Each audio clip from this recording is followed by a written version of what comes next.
We did an event for about 15 years at LJVM Coliseum. Coliseum would set 15,000 people.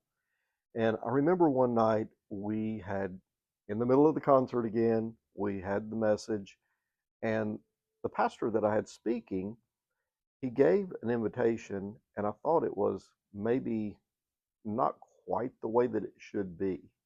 And I didn't want to embarrass him at all. But when he came to the end, I walked up and I said, I want everybody to just pray for just a moment. And I just sort of went into a more clear invitation.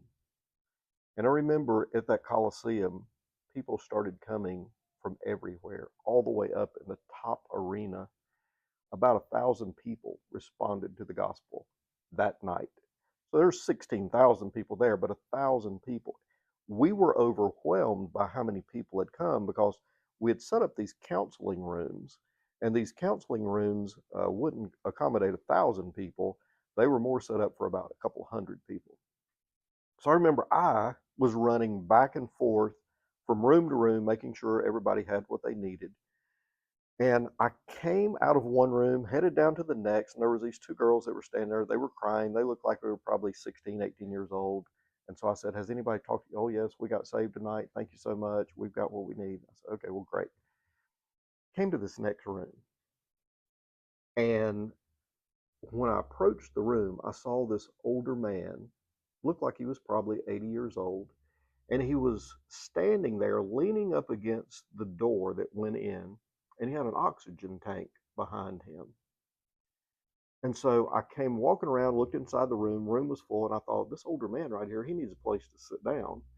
And so I looked at him and I said, did you get saved tonight? I said, let me get you a chair. And he said, oh, no. He said, no. He said, I know the master very well. And he said, but I always wanted to come to one of these and see this. And I said, what do you mean? He said, I always wondered what a spiritual birthing room looked like. And so I thought, well, that's pretty cool. And I turned around to walk away, and I thought, spiritual birthing room. I turned back around, that man was gone. Could not find that man. That man was, like I said, I looked into his eyes. He had to have been 80 years old, tears in his eyes. And then I thought about what he said. Oh, I know the master very well. Was I talking to an angel, or who was I talking to? And so that moment always stuck in my mind.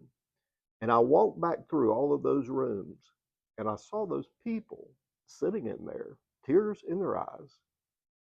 Some of them receiving Christ right there in the room. Some of them came forward because they didn't fully understand. They'd never heard anything like that. And I thought, I'm looking at a spiritual birthing room. That would be the highlight for me. I've never forgotten that.